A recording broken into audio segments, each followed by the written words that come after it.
বাংলাদেশে একজন অতি আবেগে সবাইকে মাফ করে দিতেছে, তো সবাই রে মাফ। বাংলাদেশে একজন অতি আবেগে সবাইকে কি করে দিতেছে বলেন?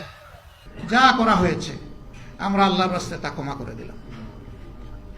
খুনিকে মাফ করে দিচ্ছে, ডাকাতকে মাফ করে দিচ্ছে, লুণ্ঠনকারীকে মাফ করে দিচ্ছে, অতি আবেগে বলে সবাইকে মাফ। গুম করছে আমারে মাফ করে নামনে,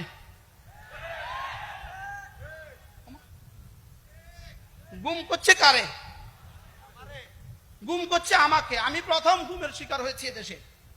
গুম করছে আমাকে, মাফ করে দিতেছেন আপনি। ডাকাতি করছে পুরা জাতির, মাফ করে দিতেছেন আপনি। এই মাফের মধ্যেও সমস্যা আছে। এই মাফের মধ্যে কি আছে বলেন? সমস্যা আছে। এই জন্য ঢালাও বাবু যদি কেউ বলে মাফ, বুঝবেন এটার মধ্যে সমস্যা আছে। এটা নতুন ষড়যন্ত্রের অংশ। বলেন এটা কি? বলেন নতুন ষড়যন্ত্রের অংশ। এই জন্য মাফ বলা যাবে। আমি বলি আল্লাহ মাফ করার প্রশ্নই আসে না। একটা খুনের সাজা হিসাবে আগে খুন করে দাও, বাকিটা সব হাসরের মধ্যে দেখা যাবে। একটা খুনের সাজা দুনিয়াতে দাও। কয়টা? একটা খুনের সাজা কি? খুন। একটা খুনের সাজা কি? হত্যা। একটা খুনের সাজাই দুনিয়াতে দিয়ে দাও, বাকিটা তুমি বুঝবা। দুনিয়াতে আমগো কাছে একটা দিয়ে দাও, দুনিয়াতে আমাদের কাছে কি? এজন্য যদি কেউ স্বপ্ন দেখেন আবার শট করে বাংলাদেশে চলে আসবেন, এটা হবে না। শট করে বাংলাদেশে চলে আসবেন, এটা আর কি বলেন? এটা আর এদেশে হবে না। পৃথিবীতে 88 জন রাষ্ট্রনায়ক, 88 জন রাষ্ট্রনায়কে পর্যন্ত পৃথিবী থেকে পালিয়ে গেছে, তার নিজ নিজ দেশ থেকে পালিয়ে গেছে। তাদের লাশ আর তাদের দেশ কখনো গ্রহণ করে নাই, এদের লাশ আর এদেশে গ্রহণ করবে। বলেন ইনশাআল্লাহ। বলেন কাল্লা সায়ালামুন সুম্মা কাল্লা সায়ালামুন। শুকরিয়া আপনাদের উপরে, আপনারা কেন আমার এই আয়াত দিলেন? বুঝে শুনে দিচ্ছে এটা, বুঝে শুনে। বলেন কাল্লা সায়ালামুন সুম্মা কাল্লা সায়ালামুন। অচিরেই টের বাবা, অচিরেই টের বাবা, অচিরেই টের বাবা। রব সত্য বলেছেন না মিথ্যা বলেছেন? এবার রব্বুল আলামিন কি যেন আমি বললাম আল্লাহ আপনি বলেছেন অচিরেই টের পাবে, এর পক্ষে দলিল পেশ করেন। দলিল রব্বুল আলামিন 11টা আয়াতে 9টা দলিল পেশ করেছেন। সুবহানাল্লাহ। বলেন কয়টা আয়াতে কয়টা দলিল পেশ করেছেন? 11টা আয়াতে 9টা দলিল দিয়েছেন। আয়াত হলো 11টা, দলিল দিয়েছেন কয়টা? 9টা দলিল দিয়েছেন। আমি ইনশাআল্লাহ 9 মিনিটে আপনাদের সামনে এই 9টা দলিল পেশ করব। সময় বেশি হয়ে গেছে।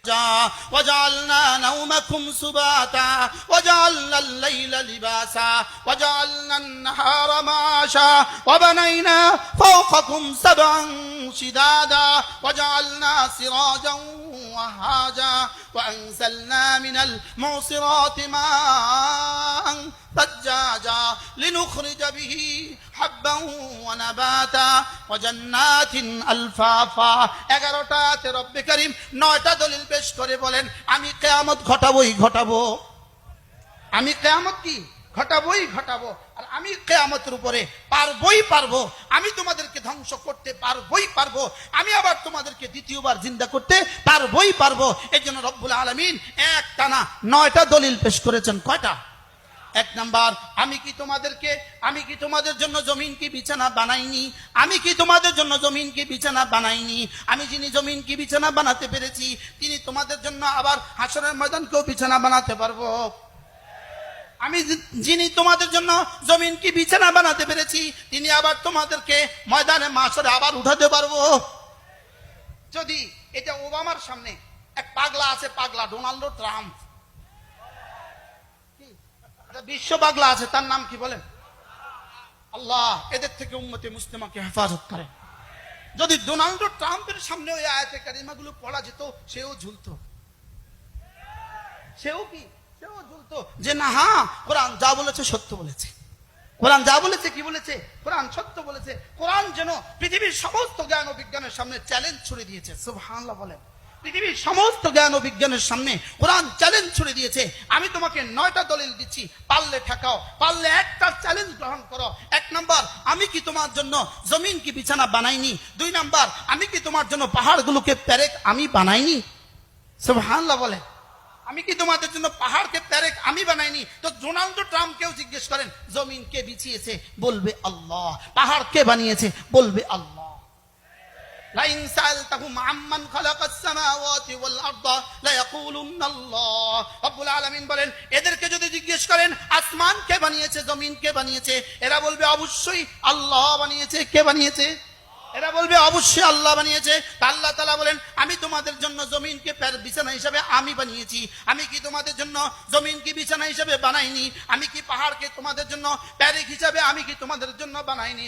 আমি কি তোমাদেরকে নর আর নারীতে যুগল যুগল আমি কি তোমাদেরকে সৃষ্টি করিনি? আমি তোমাকে পুরুষ বানাতে পেরেছি। আমি তোমাকে মারতে পারবো না কেন? আমি তোমাকে মারার পরে আবার জীবন দিতে পারবো না কেন? আল্লাহ। আমি তোমাকে নারী বানিয়েছি। আমি তোমাকে কি বানিয়েছি? জোরে বলেন, আমি তোমাকে কি বানিয়েছি?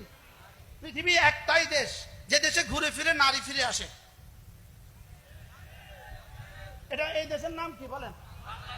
বলেন পৃথিবীতে কয়টা দেশ আছে যে দেশে ঘুরে ফিরে নারী ফিরে আসে? বলেন কয়টা?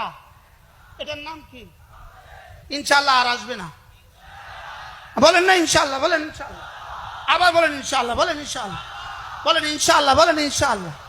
মূলত আমাদেরকে নারী চাপিয়ে দেওয়ার অর্থটা কি? আমাদেরকে নারী চাপিয়ে দেওয়ার অর্থটা হলো পৃথিবীর সমস্ত ইহুদিরা, পৃথিবীর সমস্ত নাসারারা আমাদেরকে মানুষ ভাবতে রাজি না, মুসলমানদেরকে মানুষ ভাবতে রাজি না। পৃথিবীর সমস্ত পশুগুলো নারী শাসিত পরিবার। বাঘের পরিবার নারী শাসিত। বাঘ জানে না তার যে বাচ্চা হয়েছে, বাঘিনী তার বাচ্চা পালে। ছাগলে জানে না তার যে বাচ্চা হয়েছে, ছাগি তার বাচ্চা পালে। বিড়ালে জানে না তার যে বাচ্চা হয়েছে, বিড়ালনি তার বাচ্চা পালে। পৃথিবীর সমস্ত পশুগুলোর নারী শাসিত পরিবার। ওরা আমাদেরকে মানুষ মনে করে না, এজন্যই নারীকে আমাদের উপরে চাপায় দেয়। ওরা আমাদেরকে কি মনে করে না? বলেন মানুষে মনে করে না। ওরা বলে না বাংলাদেশিরা মানুষ না। বলেন বাংলাদেশিরা কি না? কারণ মানুষের পরিবার কি হয় না? নারী শাসিত হয় না। বিড়ালের পরিবার বিড়াল বিড়াল আরে বিলাইয়ারি। বিড়ালের পরিবার আচ্ছা মুরগির পরিবার, মুরগির পরিবার পালে কে? জোরে বলেন। রাতাটা মোরগটা জানে তার যে আজকে 10টা বাচ্চা হয়েছে। পুড়িয়ে ফালে দেখ কোনো হবেন না এতক্ষণ নৌকা। মুরগি পালে না মোরগে পালে। মোরগ জানে তার যে বাচ্চা হয়েছে। তাহলে মুরগির বাচ্চা পালে কেন? মোরগ জানে না কেন? যেহেতু এটা মুরগি এই জন্য মুরগি বাচ্চা পালে, মোরগে জানে না। বিড়াল নিয়ে বাচ্চা পালে, বিড়ালে জানে না। ছাগিয়ে বাচ্চা পালে, ছাগলে জানে না। গাভীয়ে বাচ্চা পালে, গরু আর ষাঁড়ে জানে না। এই জন্য ওরা মনে করেছে এরা মুসলমানরা, এরা কোনো মানুষের কথার নাম পড়ে না, এরা জানোয়ার। এদের জন্য কখনো হাসিনাকে চাপায়া দাও, কখনো খালেদাকে চাপায়া দাও। আমরা এখন মানুষ হইতে শুরু করছি, আলহামদুলিল্লাহ বলে। আমরা এখন কি হইতে শুরু করছি? মানুষ হইতে শুরু করছি। আমরা ইসলাম দিয়ে মানুষ হইতে শুরু করছি, মসজিদ দিয়ে মানুষ হইতে শুরু করছি, মাদ্রাসা দিয়ে মানুষ হইতে শুরু করছি, হেফাজতে ইসলাম দিয়ে বাংলাদেশ মানুষ হইতে শুরু করছি।